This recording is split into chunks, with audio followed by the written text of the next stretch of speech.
Miriam, nós estamos aqui para recordar, para trazer à tona as suas vivências, experiências e lembranças e fatos curiosos sobre as instituições Liceu de Artes e Ofício e a Sociedade Propagadora das Belas Artes.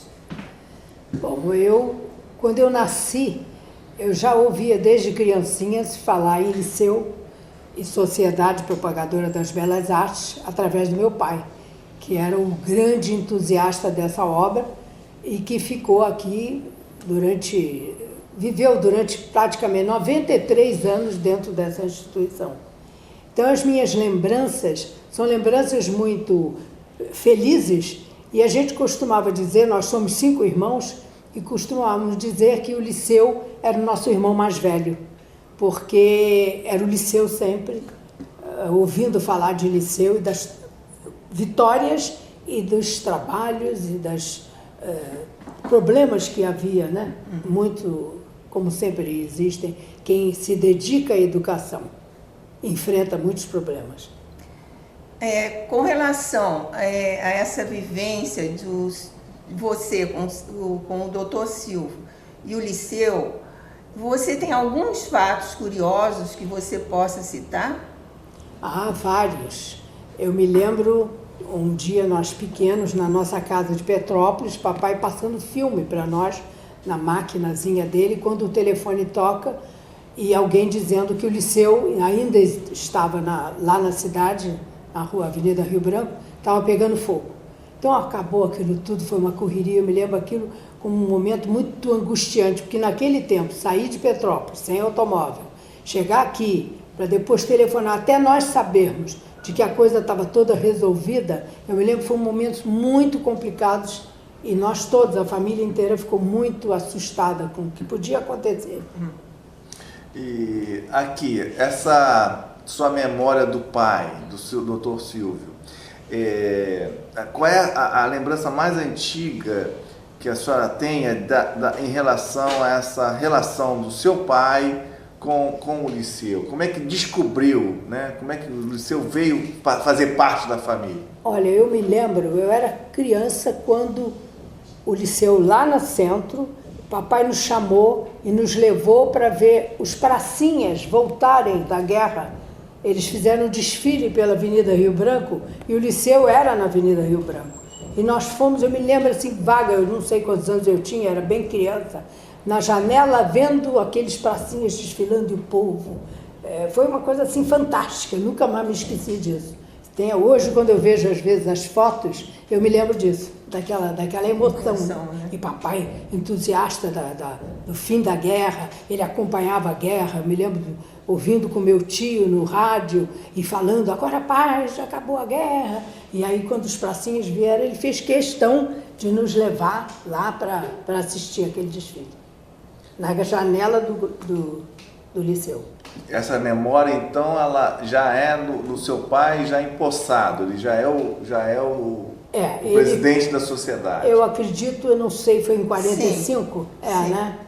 1945, quando ele realmente já fazia parte, assumiu. Então a sua memória aqui, pelo que eu entendo, ela se confunde, né, com a relação familiar com o do Liceu. Totalmente a relação familiar com o Liceu. E quando é que a professora se deu conta que, além de o Liceu era uma escola, sim, na sua cabeça já era uma escola, mas a sociedade, ela veio se formalizar na sua cabeça depois, não é? Porque é mais fácil para uma criança, um jovem, entender a formalização do prédio e de uma instituição como a sociedade, ela veio depois. Tem alguma ideia de como é que isso aconteceu? Porque eu me lembro, porque o meu pai, ele falava muito na Sociedade Propagadora das Belas Artes. Ele fazia questão, que era a mantenedora, que foi a fundação fundada pelo Bittencourt da Silva. Porque quando a gente dizia, o Liceu mantido pela Sociedade Propagadora. Então essas duas Sociedade e Liceu, ele fazia questão de quase que afirmar conjuntamente.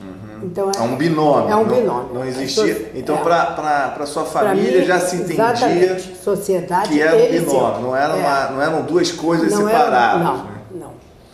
Isso é interessante, porque a sociedade é diferente do liceu. Né? E inclusive, uma vez eu acompanhei, eu era bem garota, acompanhei ele lá na Secretaria de Educação e para fazer alguma coisa, eu acompanhando e alguém... isso é o do liceu, ele, da Sociedade Propagadora das Belas Artes. Ele corrigia. Ele corrigia. Porque vinha o papel timbrado Sociedade, mantenedor do liceu, mas o liceu era mais conhecido. É claro. O nome liceu, como até hoje, né? É claro. Então ele dizia, a Sociedade Propagadora das Belas Artes. Ele enfatizava bem isso. Então esses dois nomes me foram sempre muito familiares. Você assumiu vários cargos aqui na sociedade e também no liceu. E que momento você começou aqui a efetivamente assumir um cargo no liceu? Olha, eu vim para cá em 1988, porque eu tinha me casado com um diplomata, morava fora, então eu fiquei algum tempo fora até do Brasil, e então vi as coisas bem afastadas. Quando ele morreu, meu pai disse, vem me ajudar, não vai ficar em casa à toa, você vem para cá, você é professora, você tem muito que fazer aqui. E eu vim e comecei a ser coordenadora do Liceu de Artes e Ofícios, porque eu tinha me formado em pedagogia e orientação educacional, então ele me colocou junto com as professoras para dar a orientação educacional com os alunos e também com as professoras. E essa relação era exclusivamente profissional com o liceu? Não havia uma relação direta ainda como membro da sociedade? Não, eu ainda não era membro da sociedade. E quando é que a senhora entrou para a sociedade? Lembra como é que foi isso? Foi iniciativa dele? Foi iniciativa do professor Mário Melo, que quando o Mário Melo era o diretor do liceu, uma pessoa fantástica, muito amiga nossa, e ele um dia disse ao meu pai, está na hora de que ela fique aqui, eu acho que eles queriam me prender mesmo, entendeu? Aqui. Vamos colocá-la como sócia, porque assim ela... Em que ano mais ou menos? Mas isso eu não me lembro bem, mas... Foi muito depois de dar aula aqui? Não, eu não cheguei a dar aula, eu fui só coordenadora. Coordenação. Sempre certo. Coordenação. Depois, quando eu fui, eu acho que uns 4 ou 5 anos depois, então eu... Já era década de 90. Isso. Eu então houve uma eleição, daquelas eleições que são biênios, né? E eu fui eleita secretária-geral da sociedade. Então já saí dessa parte de coordenação para ficar exatamente junto a ele. Porque ele sempre me dizia, nós precisamos formar sucessores. E ele tinha muita preocupação com a sucessão, porque como é uma instituição filantrópica, sem fins lucrativos, a diretoria toda não recebe nenhum honorário, né? Nenhum salário. Ele dizia, quem vai continuar? Tinha que ser alguém que ele confiasse muito, que fosse da família, conhecesse essa história, tivesse amor. Amor é o que ele mais tinha por essa casa, né? Porque como ele veio com 13 anos estudar no liceu, família dele, muitos irmãos, e os irmãos já estudavam aqui, ele começou a estudar, e naquele tempo gratuito, né? A família atravessava dificuldades, ele tinha uma gratidão ao liceu imensa. Então ele fez tudo que ele podia, tudo que ele fazia, ele achava que era pouco pelo que ele tinha recebido aqui do liceu, pelas pessoas com quem ele tinha convivido, com artistas, né? 1000 artistas. Então isso para ele era a grande valor. Então foram seus avós que trouxeram o professor Silvio, enquanto foi garoto. um tio-avô. Ah, não foram os pais? Não, foi um tio-avô, Olavo Freire, que indicou os meus para ele estudar aqui. E que curso que ele fez? Ele fez o curso primário, né, na época. Então foi muito jovem, muito criança. 13 anos ele tinha. Ele começou aqui, já era alfabetizado de escola pública e fez o curso primário, depois ele fez o curso comercial. É o técnico. Continuou aqui, aí já entrou para o Grêmio, já entrou para um Grêmio literário, fazer artigos, e começou já a participar da história do liceu, e foi galgando. O curso, então, o liceu ele já tinha uma feição de século XX, não era mais do que... Ele não era só aquele curso para artífices, noturno, não, ele já tinha todo o curso primário, já estava atualizado, isso, né? Inclusive curso técnico, né? Ele já dava os cursos técnicos. Então ele nunca mais se desgarrou dali, né? E aí ele ficou aqui constantemente, né? Passou a vida aqui diariamente, não é diariamente aqui. E ele, na época, havia um grupo maravilhoso de pessoas, que ele tinha um diretor, que era o Álvaro Paz de Barros, e que o levou para a Câmara, apresentou ele à Câmara dos Deputados quando ele precisou trabalhar. Ele entrou como taquígrafo, fez concurso na Câmara, dali ele foi chefe da taquigrafia e acabou diretor-geral. E a Câmara dos Deputados ajudou ele muito aqui no Liceu, porque naquela época havia políticos de grande envergadura, muitos que tinham sido alunos do Liceu. E tudo que ele precisava, ele buscava lá. E como ele era uma pessoa muito querida, uma pessoa séria, honesta, os deputados, mesmo que não fossem de qualquer, era o DN, PTB, PSD na época, qualquer deputado ajudava ele sempre. O Liceu estava acima de qualquer coisa. Era uma instituição que tinha influência social. Muito, muito. Né? Ela foi gratuita, mesmo depois de vir para esse prédio, mais de 100 anos, inteiramente gratuita. Mesmo depois que a Câmara foi para Brasília e que ele não tinha mais aqueles recursos, dotações orçamentárias que os políticos davam. Mesmo assim, ele continuou mantendo o Liceu inteiramente gratuito. Miriam, então você começou a trabalhar aqui no Liceu neste prédio? Já nesse prédio. Você tem alguma história sobre essa vinda do Liceu para cá, para esse prédio, o prédio antigo que era, como você falou, na Avenida Rio Branco? Isso. Na Avenida Rio Branco eu me lembro de algumas exposições de artes que nós íamos lá, mas eu era bem menor ainda, e eu me lembro da trabalheira que foi trazer o prédio para cá, que quando foi dado esse terreno, isso aqui era uma terra arrasada. Havia, inclusive, aqui onde está o Liceu, uma opção de casinhas, vilazinhas todas abandonadas. Então ele e ele que tinha que fazer isso, procurar pessoas, já estavam desapropriadas, mas para demolir, para poder construir o Liceu, porque a prefeitura deu o terreno e tinha pressa, porque fez um projeto onde houve um prêmio, né, para quem fizesse o projeto dessa escola, que deveria ser um prédio para ser uma escola. E foi o Enéas Trigueiro da Silva, um grande arquiteto, que ganhou e que fez esse prédio, que até hoje é um monumento, né, que é muito conceituado, considerado, impressionante. E eu me lembro a guerra que foi dele nos cartórios, na justiça, e ele chegava em casa e contava muito. Hoje eu conseguimos demolir tantas casas, conseguimos demolir mais tantas, agora vai começar a construção. Aí vinha aquela licitação para ver qual era a empresa que ia construir. Então entrava a licitação, daquele tempo era a Prefeitura do Distrito Federal ainda, né? Então ganhou, aí começaram as obras. Que ano mais ou menos foi isso? Começou em 40... Não, começou essa batalha toda, começa em 1930 e poucos, mas ele consegue retardar a saída, né, do prédio lá da Avenida Rio Branco, e vai realmente o prédio virar para cá, a escola virar para cá em 1958. Então há aqui mais ou menos uns 4 anos nessa batalha. E aqui ele contava sempre, é incrível, a Caixa Econômica, foi a Caixa Econômica, né, que está lá agora. A Caixa Econômica, a gente tira umas salas, eles derrubam, com medo da gente voltar. Então trazem algumas coisas para cá, trazemos para cá, sobrou espaço lá, derrubam. Então foi assim uma luta feroz, constante, derrubando aqui e ele trazendo a escola, e era só esse bloco ainda, e a construção no outro bloco, já começando o segundo bloco, que houve várias, ele disse que esse foi o bloco mais bem construído, que o segundo, muitas empresas faltavam, então abria outra licitação, houve muita complicação no segundo bloco, e o terceiro nem acabou, e eles mesmo, o próprio Liceu, com as expensas dele, terminou o último bloco.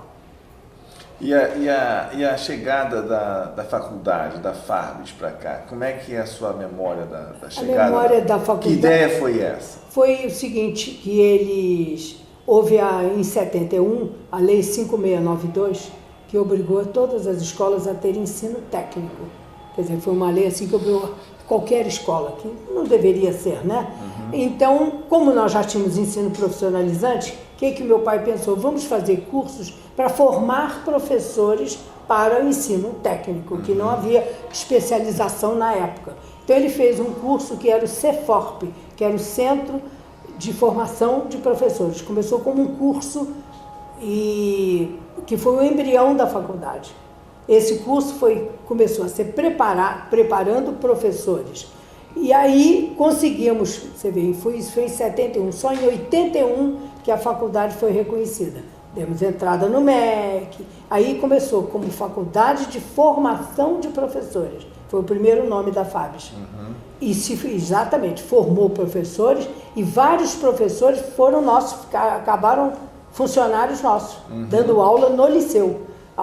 Então a ideia original funcionou. A ideia original funcionou. Então nós tínhamos vários cursos profissionalizantes, eletrônica, que foi excelente, um curso excelente, vários professores formados pela FABES vieram dar aula aqui. Depois tínhamos enfermagem e aquela outra, quantas, meu Deus, eram tantas. Eram muitos cursos. Eram muitos cursos, patologia clínica. Muitos. E porque nós tínhamos os laboratórios, porque esses cursos todos demandavam laboratório. Investimento, e foram né? fazendo laboratório. Ele conseguia, às vezes, equipamento, conseguia parcerias com laboratórios. Nós tivemos curso de enfermagem, nós dávamos aqui a parte teórica e a parte prática com a Cruz Vermelha. Uma parceria com a Cruz Vermelha excelente, o curso formamos vários. Então, o liceu multiplicou e inseriu no mercado de trabalho uma gente humilde. Isso foi a verdadeira inclusão social que o liceu fez, desde que foi a ideia principal do Bittencourt da Silva, quando ele pegou os artífices para estudar à noite, para que eles pudessem ter um outro, né, um outro futuro no mercado de trabalho. E o liceu continuou toda a vida assim. O interessante é que a diferença do Bittencourt, que foi praticamente forçado a fazer isso porque nós não tínhamos mão de obra no século XIX, mas o professor Silvio não. Quer dizer, ele teve uma preocupação, mesmo sabendo que o mercado detinha isso, ele queria abrir a oportunidade para outras pessoas, porque o Brasil já estava no século XX e nós já dispunhamos de tecnologia, já dispunhamos dessa possibilidade. Agora, uma pergunta em relação às questões estatutárias. Quais são as suas lembranças em relação a isso, enquanto membro da sociedade, as mudanças pelas quais o Estatuto sofreu? Porque o Estatuto que temos hoje, ele é resultante de algumas alterações. Que alterações a professora lembra em relação a isso? Por exemplo, o caso da FABES ter entrado para o Estatuto, né? Foi uma alteração a posteriori. Foi, né? porque ela seria mantida pela faculdade, pela Sociedade Propagadora das Belas Artes. Então ela teve que entrar. Outro foi o teatro do liceu, que como se fosse assim uma outra entidade aqui dentro, que ele tinha ideia, e na época houve teatro mesmo aqui dentro, um teatro, como é que é o nome daquela? O Centro de Artes Cênicas. Centro Cultural de Artes Cênicas, que havia várias peças de teatro, nós assistimos muito, um grupo grande de atores que vinha aqui.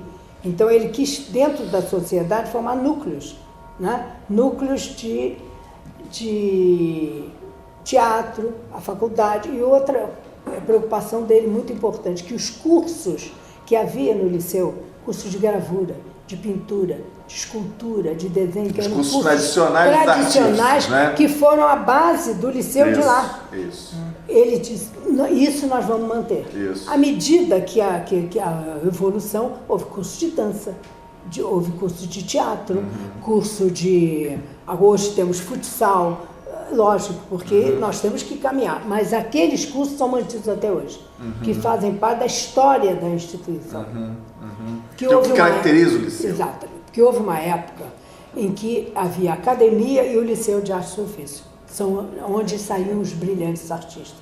Que nós temos a pleiade de artistas, de escultores, que nós temos, se você andar pelo Rio de Janeiro, incrível, de esculturas, de pinturas, de gravuras, e toda hora a gente ouve falar, vai haver uma exposição no Paço Imperial, você chega lá, Eliseu Visconti. Aí aparece enorme uma tela, ele formado no Liceu, fez tudo aqui, no Liceu de Arte e Ofício, né?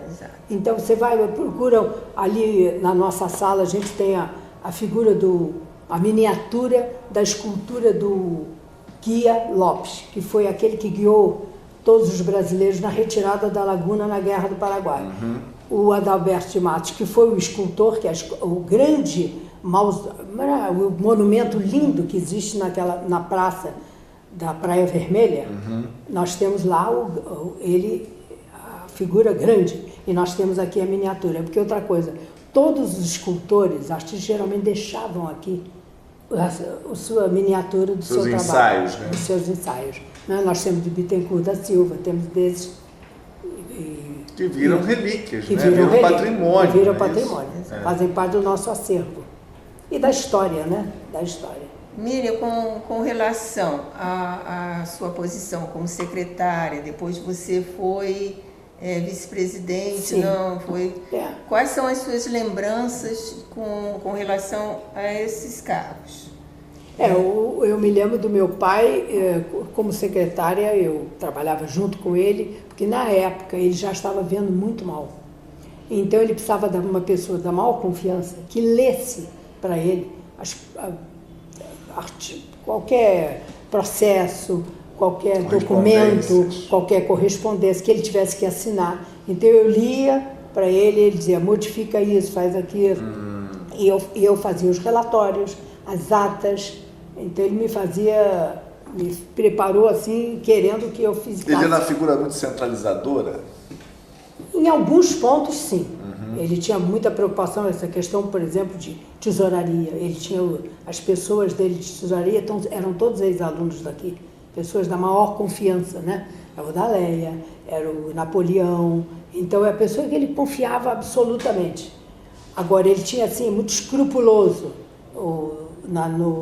a qualquer modificação do estatuto, na questão de assinatura de cheques, 2 tem que assinar sempre, o presidente e o tesoureiro, nunca ninguém sozinho. Isso está lá e não vai, é ponto pacífico, até para ter uma noção exata de que ninguém tinha liberdade, nem ele, né?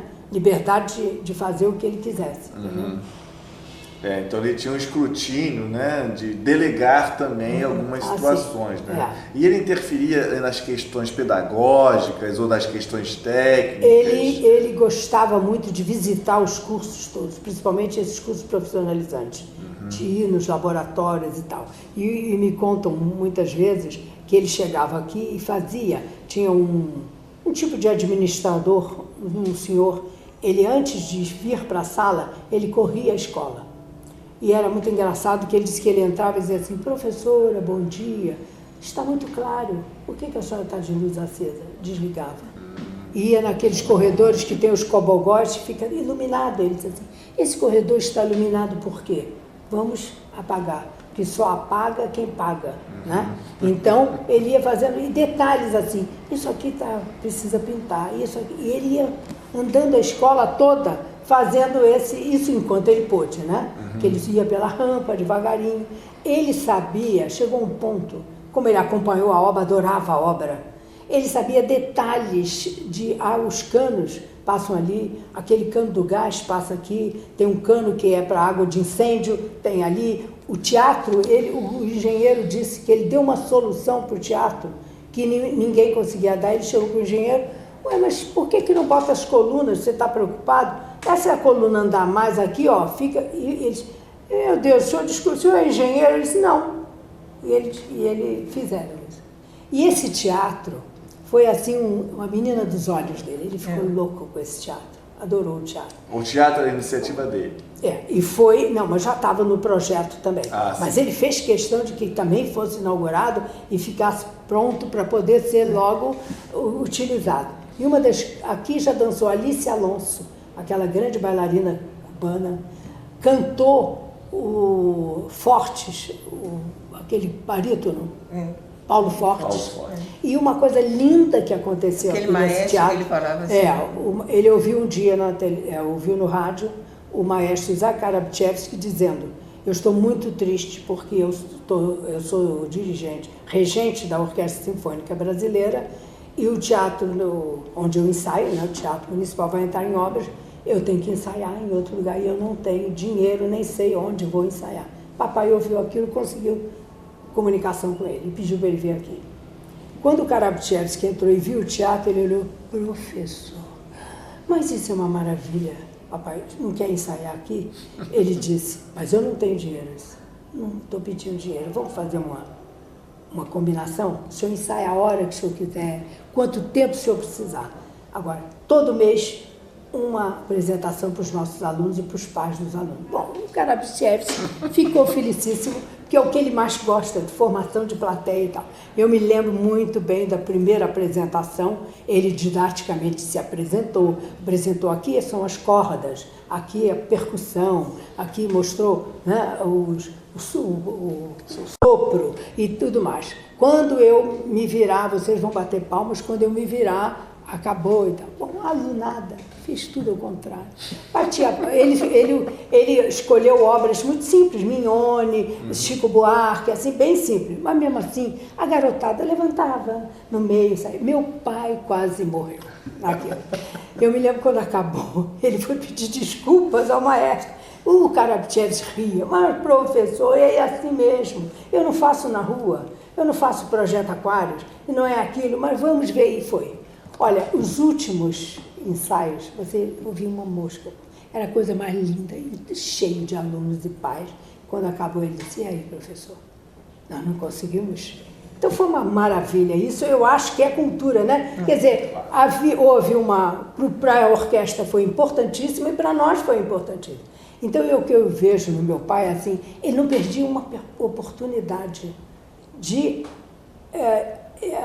ligar o liceu à cultura, ligar o liceu a algum projeto, ele sempre fez isso. Não havia uma preocupação institucional somente com o ensino e educação. Não. Havia Ampliar, inclusive porque ele achava isso.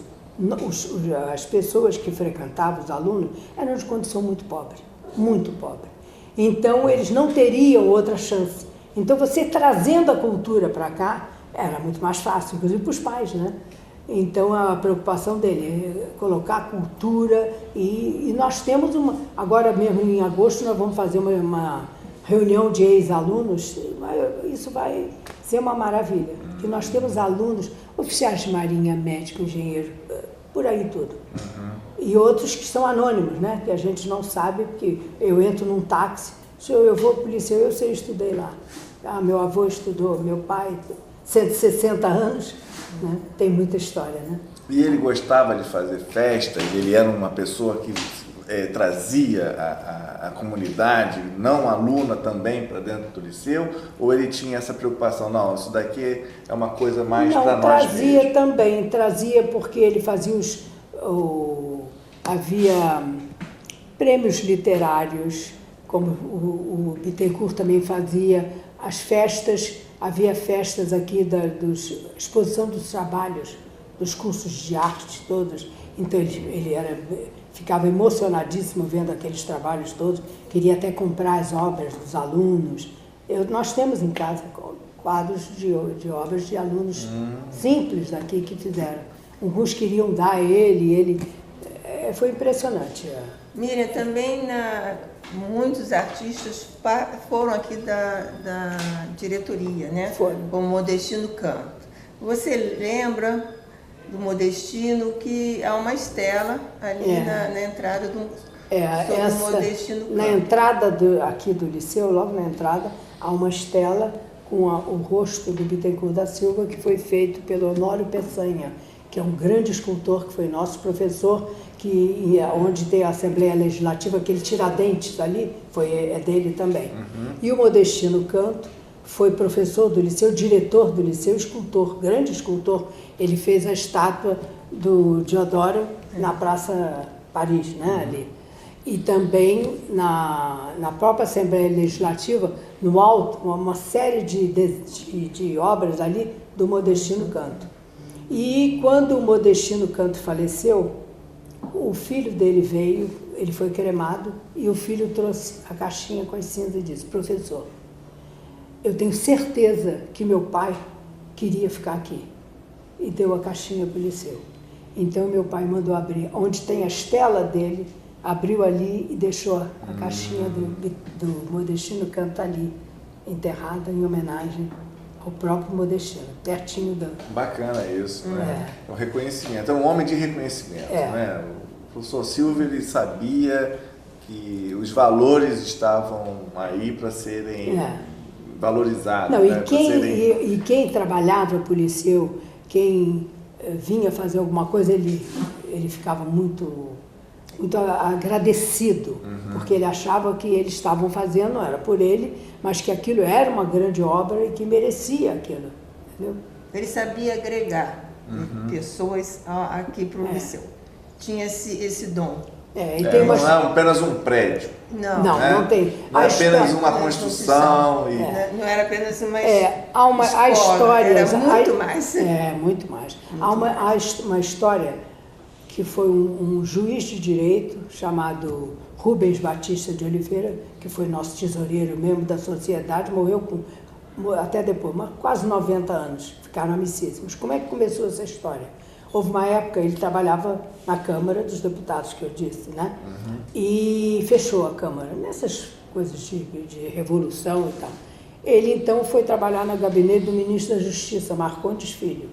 E um dia ele recebe uma carta, alguém escreveu e o ministro deu a ele: Silvio, leia isso aí, vê o que a gente pode fazer. Era um pai pedindo ajuda, que o filho era muito inteligente, mas eles eram muito pobres do interior de Minas. E se eles podiam ter alguma... Mas a maneira como aquilo foi tão interessante, meu pai disse: vamos chamar esse menino. E era esse Rubens. Ele veio. Botaram ele no gabinete, servindo café, mas meu pai percebeu que ele era um homem inteligente, um garoto ainda inteligente.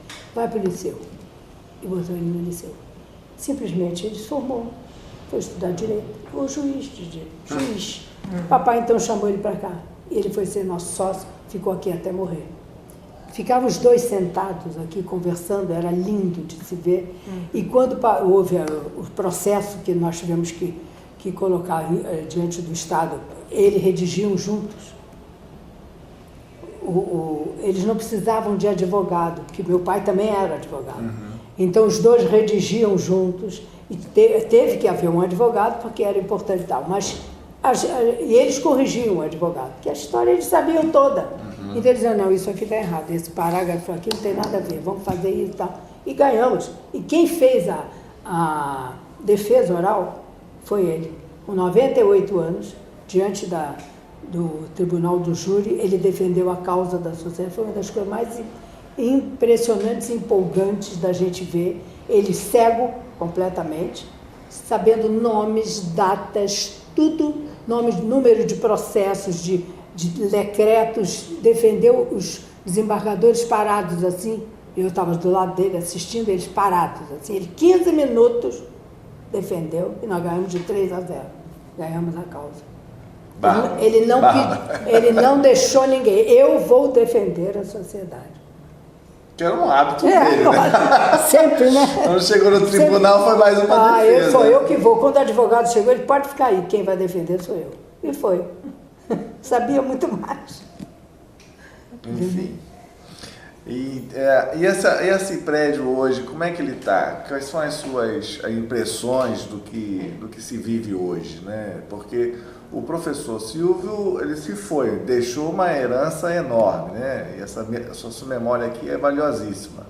Mas hoje, durante a sua gestão como presidente, queria que você falasse um pouco disso, a sua gestão como presidente de lá para cá. Como é que a circunstância do Liceu, essa situação durante a sua gestão? Bom, primeiro eu era vice-presidente e assumi a presidência. Uma responsabilidade enorme. Lembra que ano, mais ou menos? Em 2010, quando ele faleceu. Em fevereiro, ele morreu em janeiro, eu assumi em fevereiro de 2010. E uma responsabilidade enorme, apesar de já estar acompanhando e praticamente fazendo junto com ele, porque ele estava cego, né? Eu acho que a força moral dele, porque ele até hoje é falado todos os dias aqui. Ele tinha uma presença, né? Quer dizer, como ele diz, ele era cego, já velhinho, mas ele tinha uma força que contaminava todas as pessoas, não é? Pai de aluno, alunos, todos. Ele tinha na gaveta, ele tinha uma caixinha com torrões de doce de leite. E as crianças vinham, porque para as crianças, assim, é verdade que você tem mais de 100 anos? Porque para uma criança pequena, era uma coisa fantástica, né? E ele deixava a porta aberta, as crianças vinham, e abraçavam, e contavam casos, e ele, olha aqui a caixinha, e dava o torrões de doce de leite. Até hoje, outro dia, uma menina já formada disse, eu tenho tanta saudade do vovô. Eu chamava ele de vovô. E quando ele descia a rampa, as crianças, é verdade mesmo? Você tem mais de 100 anos? Às vezes abriam a porta, a criança nova, aluno novo, o outro dizia assim, é aquele ali, que eu falei com você, que tem mais de 100 anos. Porque era uma verdadeira, era uma coisa, mas ele descia... Virou um mito, né? Ele descia a rampa... Um mito de 100 anos. Ele descia a rampa com a acompanhante, que ele adorava descer, não queria elevador. Ele vinha de elevador, mas queria descer. Ele sempre gostou muito de andar. E as crianças vinham, quase derrubavam ele, né? Ei, olha aqui, ele tem mais de 100 anos, olha aqui. Todo mundo dava abraço dele, seguravam ele, era uma farra, né, com ele. Então, eu ter que substituir de alguma forma uma pessoa que era o meu pai, né? Tão carismático, né? Tão carismático, era uma coisa complicada, né? E eu procurei seguir o que ele fez sempre, ser muito correta, prestar muita atenção àquilo tudo, nas assinaturas, ler muito bem qualquer contrato, qualquer documento, tendo dúvida encaminha para o advogado, ouve o advogado, nós não temos advogado para isso, então tudo muito controlado que eu tive. Agora, é lógico que ele tinha muitos ex-colegas da Câmara que vieram para cá e trabalhavam com ele de graça. Muita gente. Que é lógico que agora, hoje, é muito mais difícil. Hoje é praticamente impossível você poder ter um grupo de pessoas que possa se despender o seu tempo numa escola, né? E, lamentavelmente, a ajuda que ele tinha dos políticos, ele deixou de ter, porque a Câmara foi embora, e também o nível de políticos que nós temos hoje é mais triste ainda, né? Porque tudo que você pede, eles querem sempre alguma coisa. Naquele tempo, ele lembra que os políticos todos davam aquelas dotações, nunca ninguém pediu nenhuma vaga, nenhuma bolsa de estudos para ninguém. Então, isso facilitou mais. Hoje, eu acho que está mais difícil, pela própria crise, e crise moral, eu acho. Que ali ainda havia valores que eram muito importantes.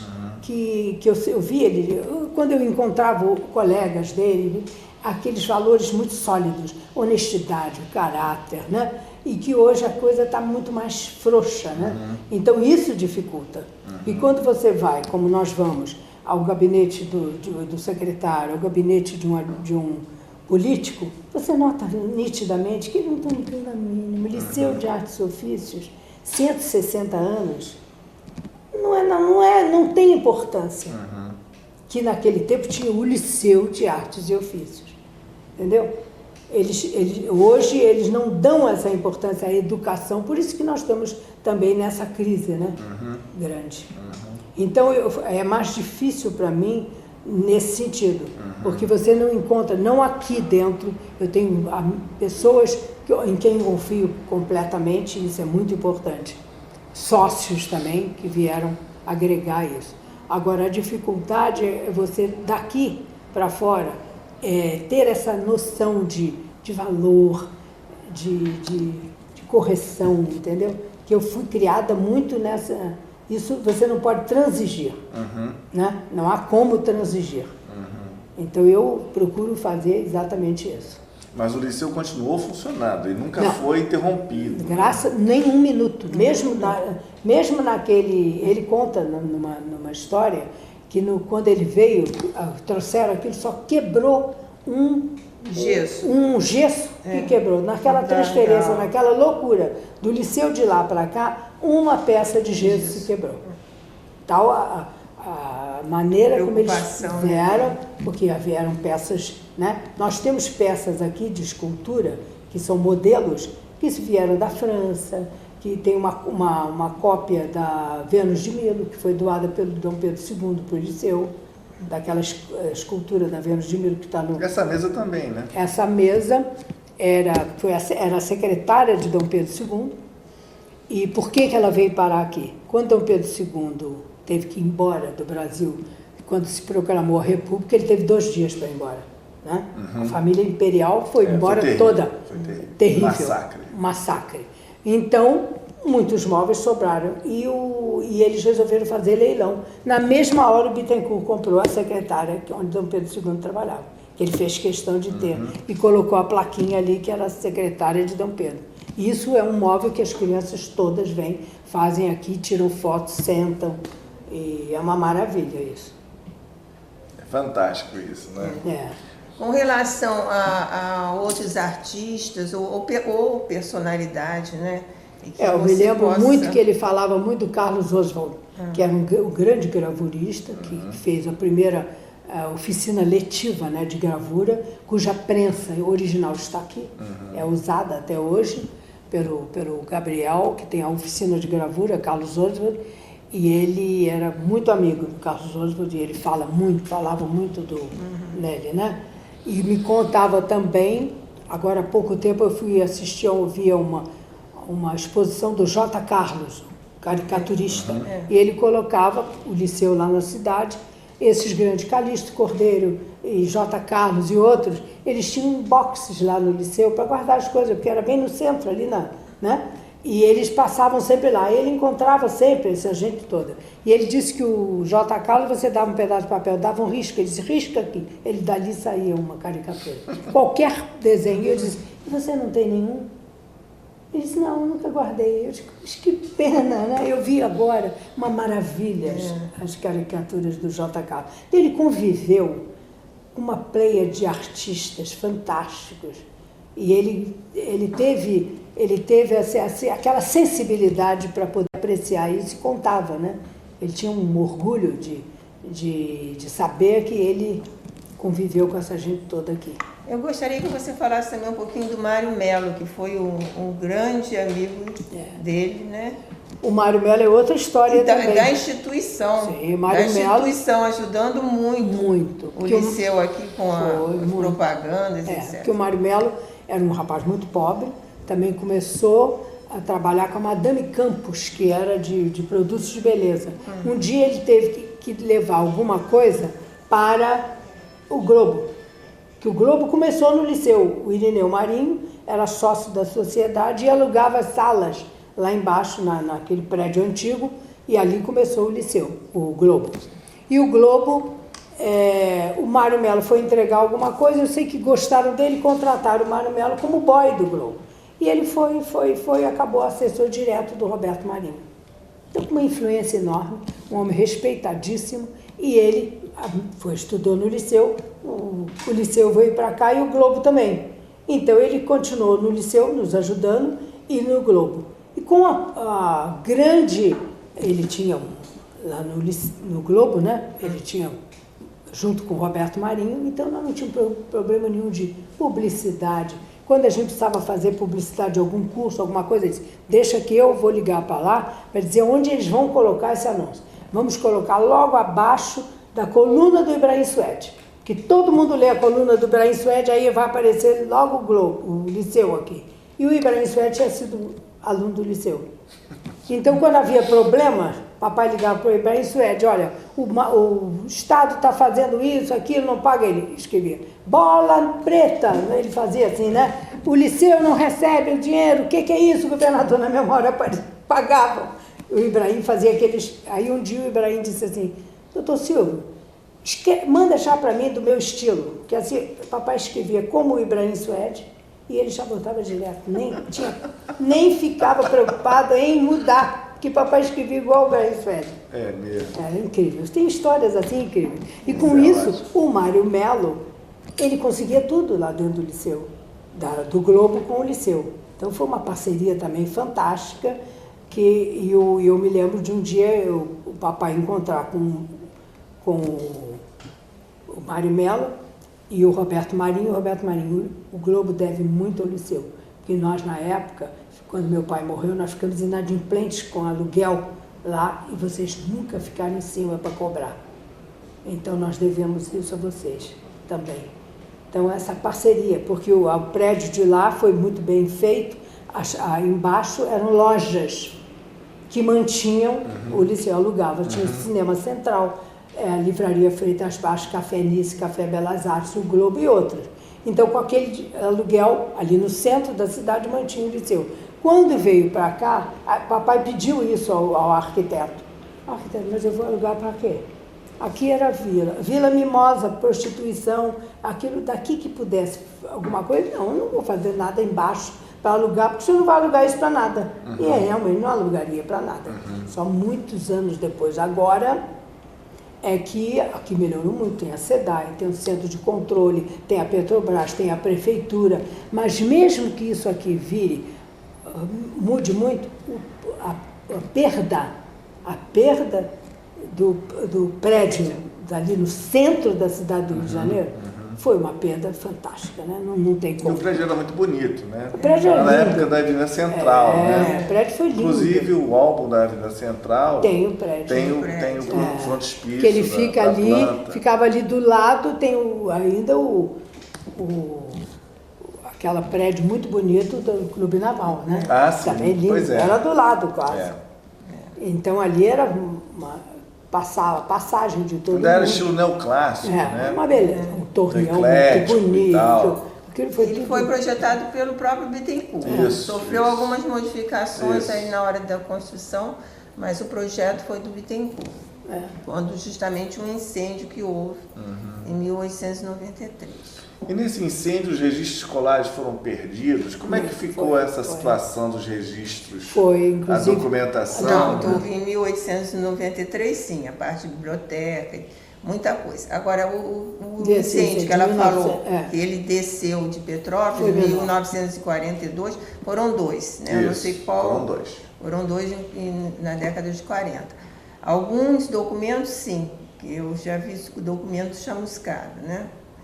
Mas eu acho que a perda não foi tão grande. Teve uma perda mais de alguns móveis, algumas coisas, mas não em documentos.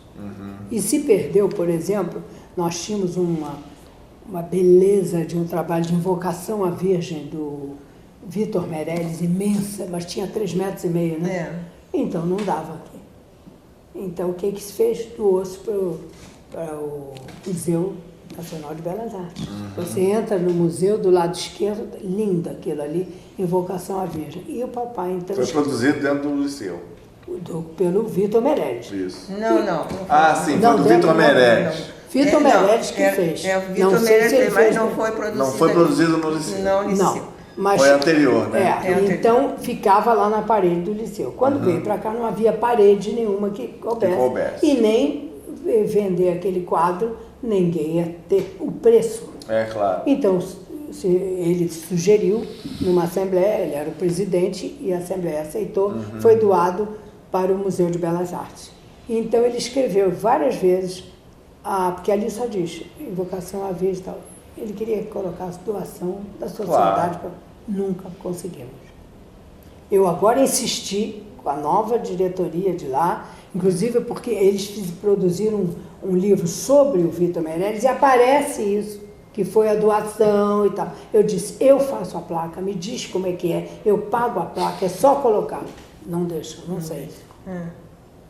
Que era bonito, né? Colocar que aquilo foi doado. Eu acho que é importante. Enorme, claro, você vê, por exemplo, digitalmente, se você fizer uma pesquisa na internet, você vai encontrar, inclusive a fundação, essas fundações de bancos importantes, eles têm referências, artigos né, sobre o liceu. Isso é importante, que tem essas referências, não é?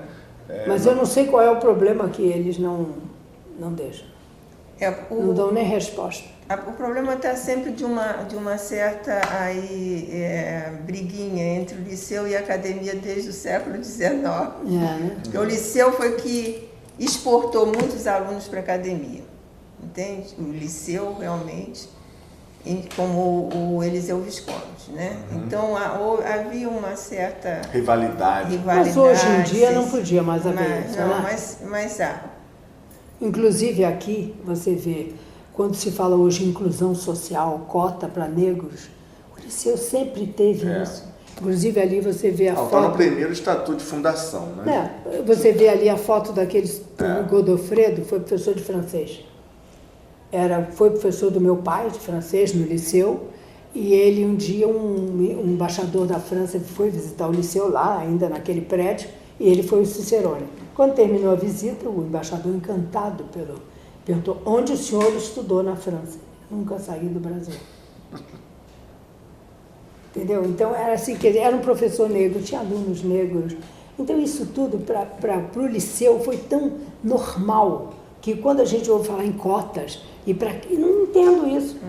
Entendeu? Inclusão social, sempre teve inclusão aqui. Preto, branco, pobre, rico, colombiano, português.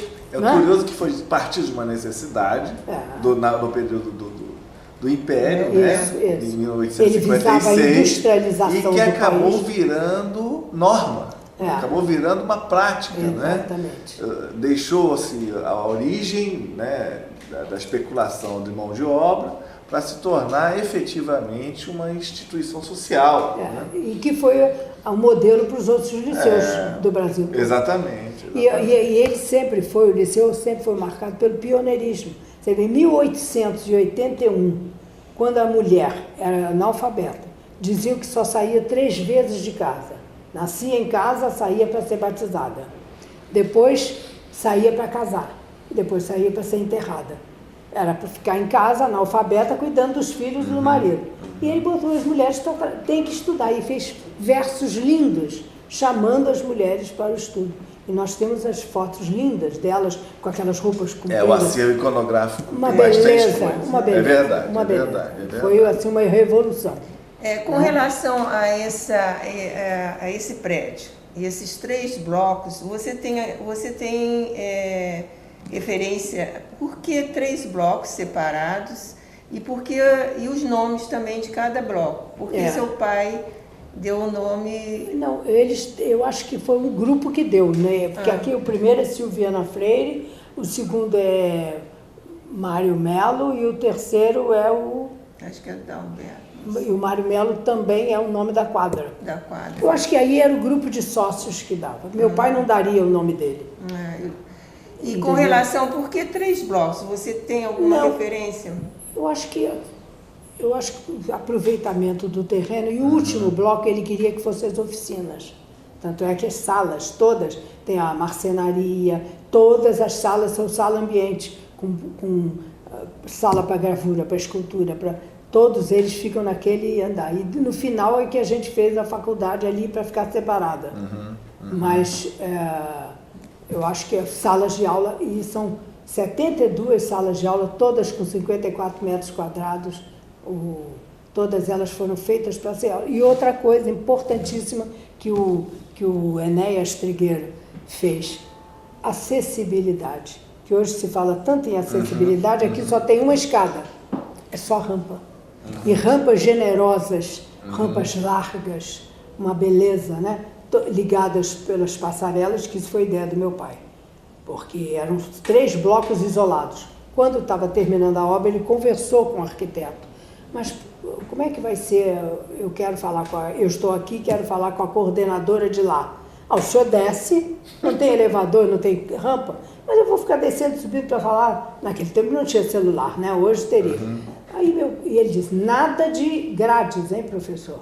Eram aqueles blocos, ali onde você vê na maquete, aquelas, né, colunas, e não podíamos botar grade. Imagine hoje. E pouco tempo teve que se colocar muro e grade, porque é impossível, ficava no meio da rua, né? Mas aos poucos ele foi fazendo, colocou as passarelas 3º, 5º e 7º andar para haver essa comunicação. E eu me lembro que ele, há pouco tempo, quando houve incêndio na Boate Kiss, aquela coisa, eu chamei os bombeiros aqui. E veio um que tinha sido aluno. Quando ele olhou, eu disse, professora, olha, nós vamos mandar fazer um projeto, eu vou encaminhar.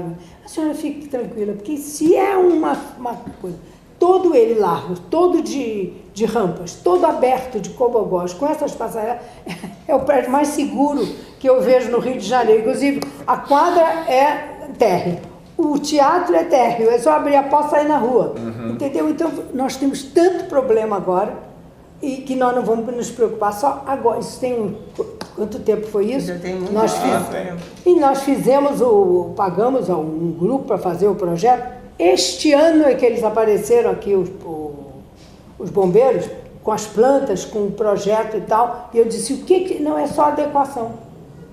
Porque está ótimo. Está tudo pronto. Está tudo pronto. Nós vamos botar umas placas e assim, está tudo pronto, porque o prédio é muito bem feito, tem tantos andares, não precisa nem aqueles sprinklers, né? Não precisa e tal. A senhora fique tranquila, vê lá o que vocês vão arranjar. Economia, né? Economia. Eles, não, tá, quer dizer, incrível, né? Um prédio feito em 1959. Sim. E o Salão Nobre? Qual é a sua lembrança? Como é que o Salão Nobre foi uma escolha do professor Silvio? Como é que foi essa... Foi porque ele queria que aquele salão fosse assim uma espécie de salão para concerto, salão para conferências, e foi muitas vezes. Então ali foram colocados quadros muito bonitos, as esculturas, né? Esculturas muito, muito bonitas, apesar de que agora a gente fez um bom... lá no telhado, porque como é o último bloco, é sempre perigoso com a de infiltração. Então, isso ele sempre se preocupou muito. Mas ali foi ele todo mobiliado e é feito, não é usado por qualquer coisa. Então, assim, é uma conferência, vem uma pessoa especial, a faculdade usava muito para defesa de tese e ficou... Miriam, eu sei que com o engenheiro, né? Ele colocou também essas janelas de tal forma com relação aí o norte, sul. Gostaria que você explicasse a incidência do sol também. Você lembra? Sim. O que? A posição? É, a posição. Porque você vê que elas são inclinadas, né? As janelas são todas inclinadas e as salas de aula, o sol todo bate do lado esquerdo, então a luz reflete, não atrapalha a aula. Mas é tanta luz que tem aqui que nós temos que botar esses blackouts, porque fica até difícil para as crianças. E o último bloco, então, à noite é um ar refrigerado natural. Venta, até faz frio, uma beleza. Por causa disso, dessa bolação do isso é importante, né? Que é usado hoje, é uma técnica usada hoje, inclusive, para poder se... o homem já preocupado, economia. Não, você vê economia. Questão ecológica. Com essa questão agora, o elevador é muito pouco utilizado. Se liga ele no princípio da aula, desce todo mundo de rampa. Entre 2 andares e tal, você desce de rampa, sobe de rampa. As crianças não andam em elevador por segurança. Então, isso tudo ficou muito fácil, entendeu? Com os 2, outra coisa, a escola é muito segura, porque tem 2 pátios internos. Aqui ficam as crianças pequenas, cercadas, para elas brincarem, fechadinhas ali. O banheiro delas é especial, pequenininho, tudo baixinho. O outro lado tem as plantas e fica... Então, quando os pais vêm aqui, eu me lembro dos pais chegando, é uma escola enorme, mas em pouco tempo eles percebem que é uma escola segura. E está toda ela muito fechadinha. As crianças nos andares pequenininhos, tem uma grade que fecha, só abre você não abre sozinha, entendeu? A criança não sai. Tem câmera em todo lado, daqui a gente vê as crianças lá E como ela agora ficou, hoje em dia, ela ficando aqui no centro, é uma escola que, para o horário integral, muitos pais gostam, porque trabalham na cidade, deixam a criança aqui e depois vem buscar no final do dia. Já é caminho de casa. Caminho de casa, já levam direto para casa. Então é isso. Alguma outra lembrança com relação a esse prédio que você possa... É o patrimônio que está aqui dentro. Patrimônio... Nós temos material de móvel antigo que foi feito por marceneiro Leandro Martins, um grande marceneiro, tem até nome em rua aqui. E ele, Liceu de Artes e Ofícios, ela com desenho, né? E nós guardamos eles ali em cima, muito bem guardadinhos no Salão Nobre. São marquesas lindas e a beleza. E tem também nós conseguimos recolher todas as mesas que tem tampo de material de pinho de riga e os pés também com desenho e Monograma, né? o monograma do Liceu. E segundo o que está escrito no livro sobre o fundador, foram feitos com as carabinas derretidas na Guerra do Paraguai, esses pés. Então tem ali naquelas mesas os pés.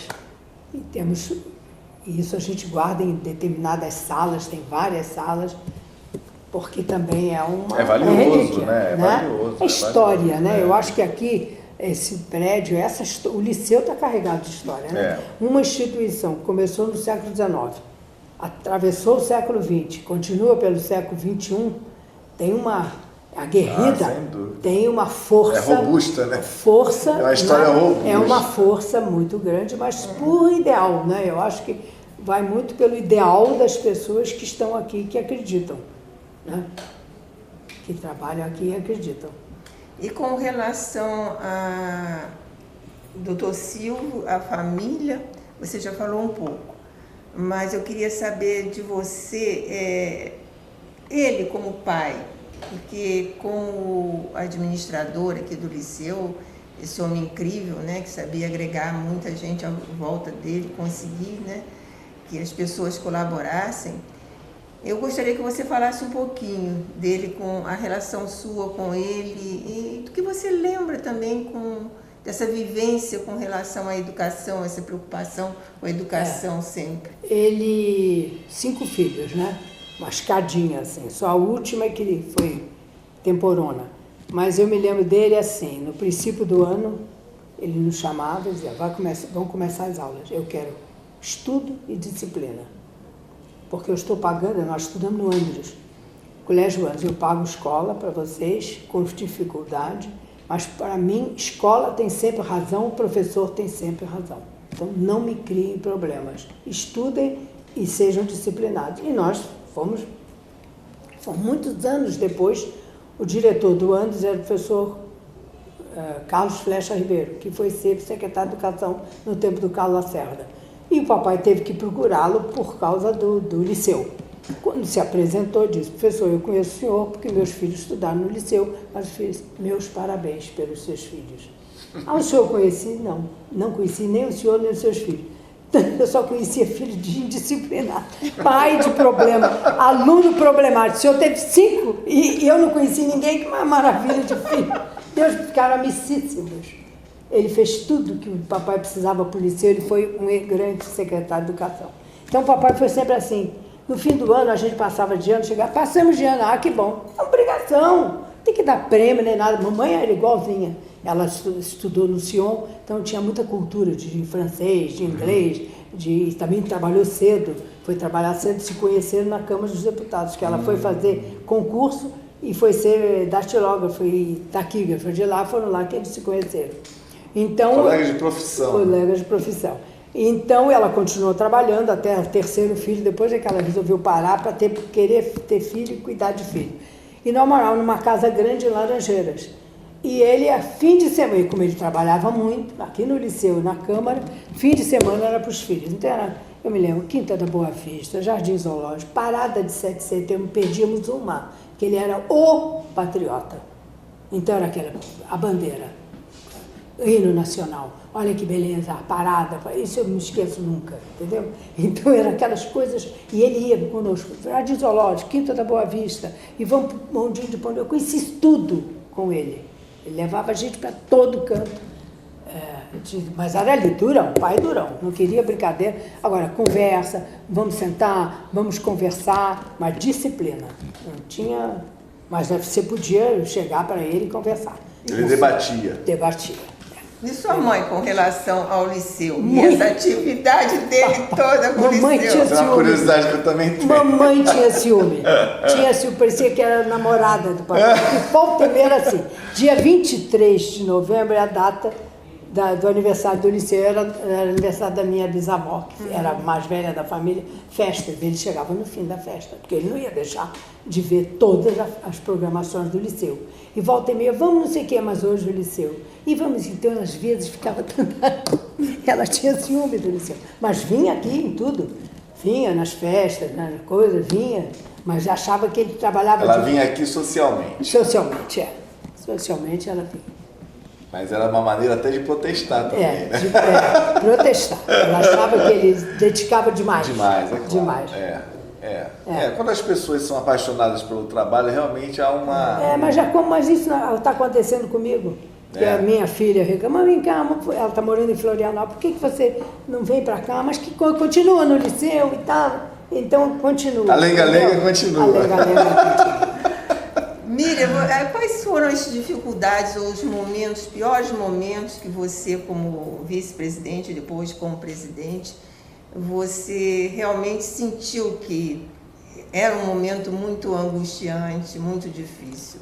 Olha, quando nós tivemos já a primeira briga com o Estado, que ele ganhou depois de muitos anos, né? E agora vem a segunda briga, porque o Estado não está cumprindo a obrigação e nós estamos de novo na Justiça. É outra briga mais longa, eu acredito, porque pela crise que está e pela qualidade do político brasileiro, que eu já tive com eles todos no Palácio. Eles todos conhecem o Liceu, falam muito bem, mas ninguém vai resolver nada. Então, eu acho que a briga é pior, entendeu? Porque você sente que você não lida com pessoas de um certo nível, entendeu? Não lida mais como lidava algum tempo atrás. E então isso eu acho que cada vez se torna mais difícil. A não ser, a gente não pode perder a esperança que as coisas melhorem, que até o próprio político melhore, né? Que a gente não vote mais nessa gente, apareça gente que tenha um gabarito e até idealismo para assumir sem precisar de dinheiro e corrupção e tudo mais. Agora, muito mais difícil. Eu sinto uma pressão muito grande porque o professor não é mais o mesmo. A gente não sente o professor. Eu fui professora, fui trabalhar em Deodoro, a gente ia de trem, era outra história, entendeu? A escola era uma coisa assim sua, aquele aluno era seu. Você olhava o pé do aluno, ele está com o pé sem sapato, o outro irmão com o pé do outro lado, então esses meninos só têm um pé de sapato. A professora prestava atenção nisso e saíamos para comprar sapato. Hoje a professora vai olhar, nem liga nada, entendeu? Então a própria formação, porque eu fui formada, pela graça de Deus, no Instituto de Educação, numa época áurea. Tive grandes professores e houve isso. A professora que vai dar aula em escola pública tem que ter outra visão, outro olhar, que você vai trabalhar com pessoas carentes. Então você tem que ver essas crianças de outra maneira, não é isso? E a gente sente que...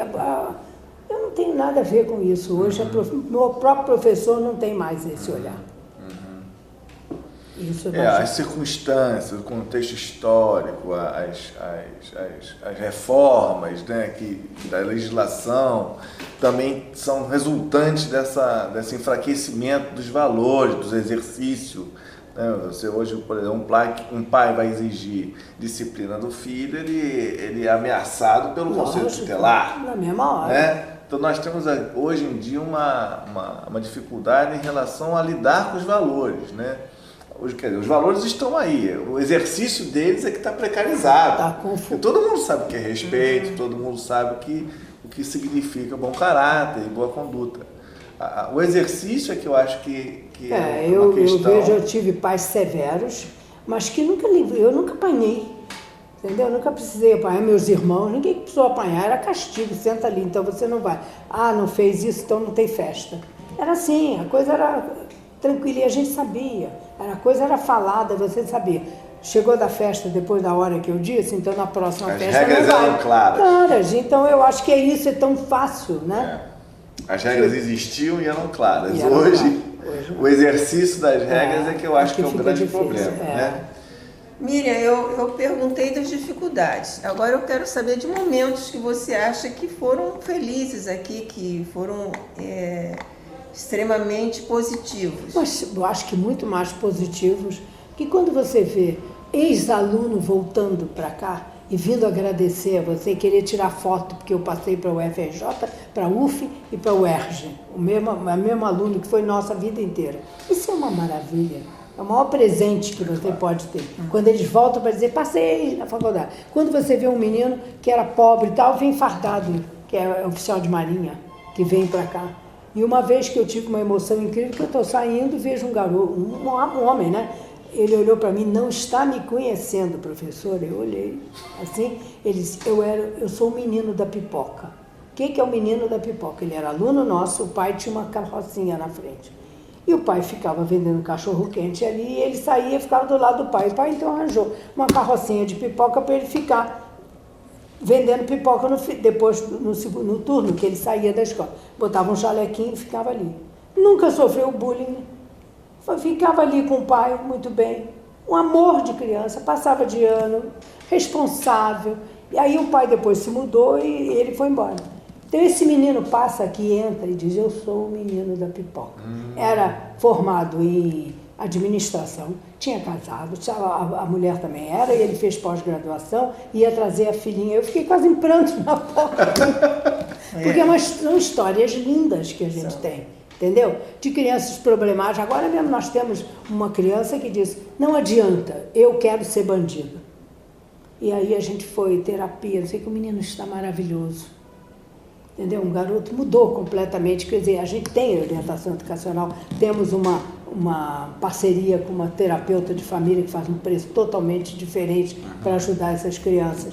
Então, isso, quando eles retornam e vêm e agradecem, e a gente sabe disso tudo, essa que é a grande alegria, porque essa que eu acho que é a função do educador, não é isso? O educador planta e vê de repente o fruto voltar maduro, bonito, feliz.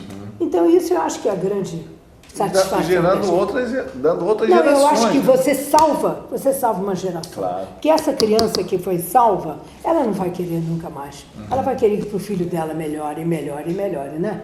E ela vai influenciar outros. Né? Sem dúvida vai. Com relação aos cursos, aqui você foi coordenadora, houve uma mudança com relação aos cursos, a grade curricular? Você poderia falar sempre há muitas mudanças, porque principalmente quando é tecnologia, né? De informática, por exemplo, ela muda muito, eletrônica, telecomunicações, elas têm um período X, porque a tecnologia avança muito.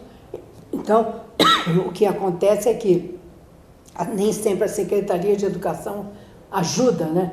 Ela é muita burocracia só, mas a gente tem que ir atrás, né? Correr atrás e fazer. Certo. E você também falou do teatro. Há algum aspecto assim especial com relação à construção daquele teatro, com relação às cadeiras, palco, algo de diferente que você lembre? Eu sei que uma pessoa que trabalha no Teatro Municipal de Dança disse que é o terceiro palco melhor do Rio. É o terceiro palco para dança. É o Teatro Municipal, mas não sei o que, e o Liceu. Tanto é que é muito usado, muito alugado para dança, para academias de dança. É o ano inteiro. O teatro conserva uma agenda. Uma agenda muito boa, sempre. Agora nós estamos reformando os camarins, tem 14 camarins, tem um camarim maior, tem 14. Agora nós fizemos o banheiro de cadeirante dentro do teatro, tem banheiro de cadeirante, temos 5 banheiros de cadeirantes agora na escola toda, que isso não é comum, nós temos aqui, entendeu? E o teatro está sendo muito usado e agora tem um grupo de clientes nossos de academias muito boas que se fizeram um grupo, querem colocar o ar refrigerado. Vamos fazer uma parceria para colocar o ar refrigerado, porque é o grande problema nosso. Entre maio e setembro, tudo bem, mas depois de setembro, outubro fica muito quente. E eles acham que quando alugam no final do ano, eles têm que colocar aqueles tipo de gerador e tal, complica. E agora mesmo, dia 1, 2 e 3, é a TV Globo que alugou o teatro. Terminar uma novela, uma seriado. Vem o Vladimir Pritcha, a Cláudia Abreu, a Antonelli e mais uns outros para filmar aqui dentro. No novela? No teatro. Eu não sei se é novela ou um seriado, não sei. O teatro ficou uma época fechado, não foi? Ele foi reformado, alguma coisa assim, não aconteceu? Mas fechado totalmente não. Nunca fechou totalmente? Não, nunca fechou. Houve um tempo que ele precisou de uma reforma. Sempre. Uma manutenção mais bom, ele precisa. Ele precisa focada, de uma reforma. Ele precisa de uma mais focada em alguns pontos, ele precisou sim. Ele precisa de uma reforma realmente. Agora tem uma acústica excelente. O teatro é muito bom. E Muito grande, bom, né? Grande. Agora temos 450, né? É um teatro grande. É. Foi usado uma época, a Globo, era aquele programa do... Qual é o nome daquele? De auditório. Não sei o nome. Esqueci, foi o Mário Melo que conseguiu. Era um programa de auditório aqui dentro, que o Globo alugou. E a biblioteca?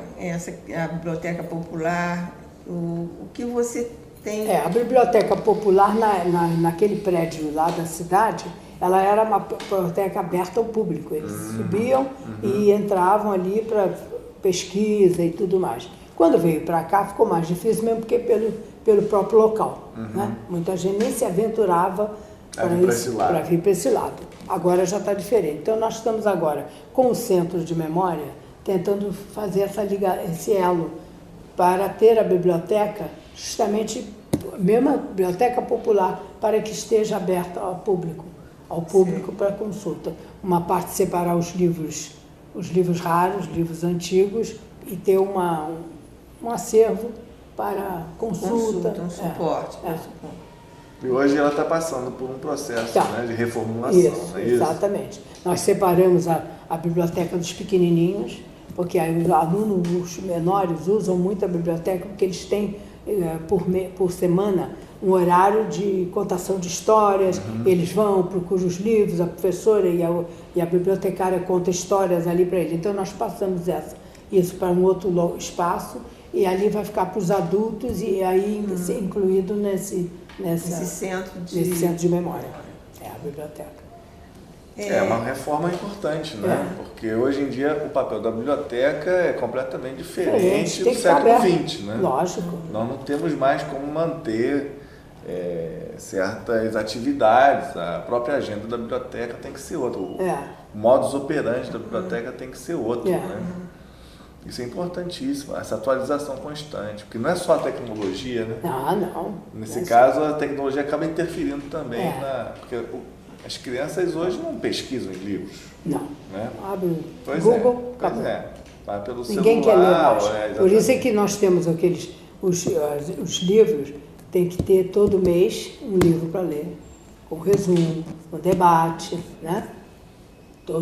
Livros de nossa... São ritmos de leitura diferentes. Lógico. Né? Eu acho que é importante, a tecnologia veio para ficar, o Google é importantíssimo, a internet, sem dúvida. Agora, o livro, a criança tem que ler. Qual é a criança que não tem que ler Monteiro Lobato? Não existe. Pois é, até para poder ler o Google com um olhar... Exatamente. Um olhar preparado. Eu acho que há leituras obrigatórias, não é? Claro. Da nossa infância eternas. Só vai poder chegar no Google quem leu. Aprendeu a ler. Quem aprendeu a ler. É isso. Que sabe pesquisar. Pois é. Até onde chegar. E tem o escrutínio, né? Porque o Google traz muita coisa que não vale, né? A pesquisa, a metodologia de pesquisa é importante. Miriam, essa sala aqui é a sala da presidência, né? Então, o seu pai ocupou por muitos anos, você também ocupou. Há algo de especial aqui que você queira citar, ou lembranças, ou algum, né, ou móvel, ou quadro, alguma escultura que você queira citar aí ou fazer referência? Olha, eu tenho esse espelho, esse relógio, que só eu que dou corda nele, uma vez por semana. Entendeu? É bonito. E as crianças vêm e olham, mas que engraçado, muito diferente, né? Então, a mesa de Dom Pedro II, e tem uma história engraçada com essa mesa, que um dia chegou aqui uma inspetora da Secretaria de Educação com um processo de um curso que já tinha acabado, que nem era nosso. O curso funcionou aqui, e ela queria todo o relatório dos cursos. Eu digo, mas o curso já acabou. Mas a senhora não tem toda a documentação? Não, porque o curso funcionava aqui, mas não era nosso. Quando foi embora, levou tudo. E ela não se conformava com isso. Então, como eu já conhecia o processo, eu abri o processo e disse, vamos ler aqui.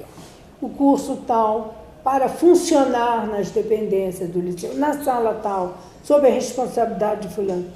Isso é verdade. Então, eu tenho que fazer um relatório sobre isso. E ela zangadíssima. Aí eu disse, faz um relatório. Olha aqui, senta aqui. Essa mesa. Aí eu falei da mesa. Que essa mesa? Era Dom Pedro II, leia. Eu posso sentar? Ele pode, sentou.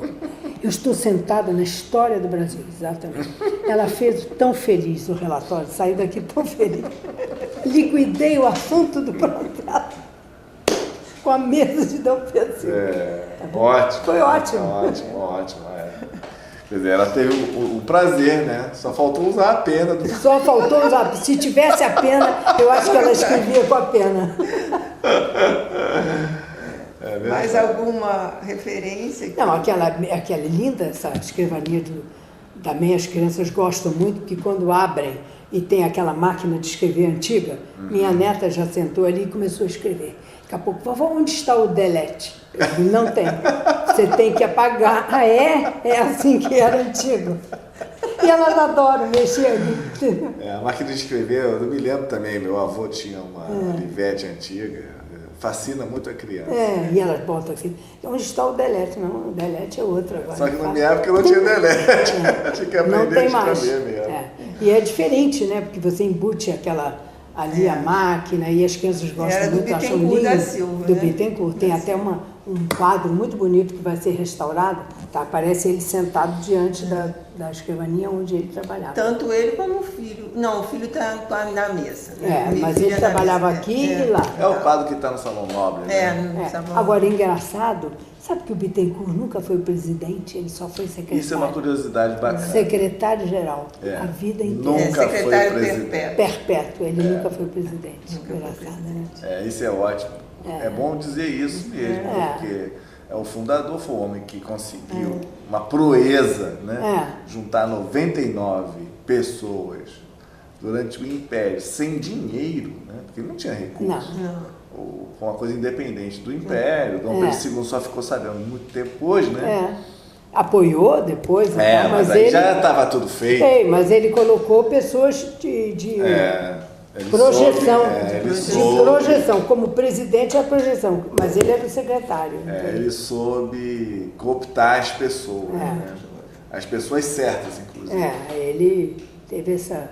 Ele era um prodígio, né? Porque naquela época, com 25 anos... Um prodígio. E depois fazer o que ele fez na cidade do Rio de Janeiro, os projetos dele, inclusive o bairro que ele projetou, que foi Vila Isabel, com boulevard e uma Quinta da Boa Vista, com lugar de lazer. Mas a inspiração galicista ajudou muito, né? Isso daí a gente não pode negar. Verdade. Isso ajudou muito. Inclusive a Avenida Central, né? A Avenida Central é bem galicista. Agora mesmo a Casa Dários, que agora eleva a educação, né? Ali, aquela linda, aquele prédio, né? Eu fui visitar quando ele fizeram a reforma, uma beleza, né? Hoje a Eleva Educação está ali, trabalhando ali. Tudo que ele fez muito bem, né? Fez de forma bastante sólida, porque o Centro Cultural Banco do Brasil, ali é projeto dele também. Também. Os pórticos dos cemitérios lindos, ele usava muito, era a pedra que ele trouxe, né? A lavrada, a parte de madeira e ferro, né? Serralheria, né? Até foi por conta dessas obras que ele percebeu que havia necessidade de se fundar uma escola, né, que desse oportunidade a pessoas, porque o que existia, a Alba sabe melhor que eu, né, era complicadíssimo.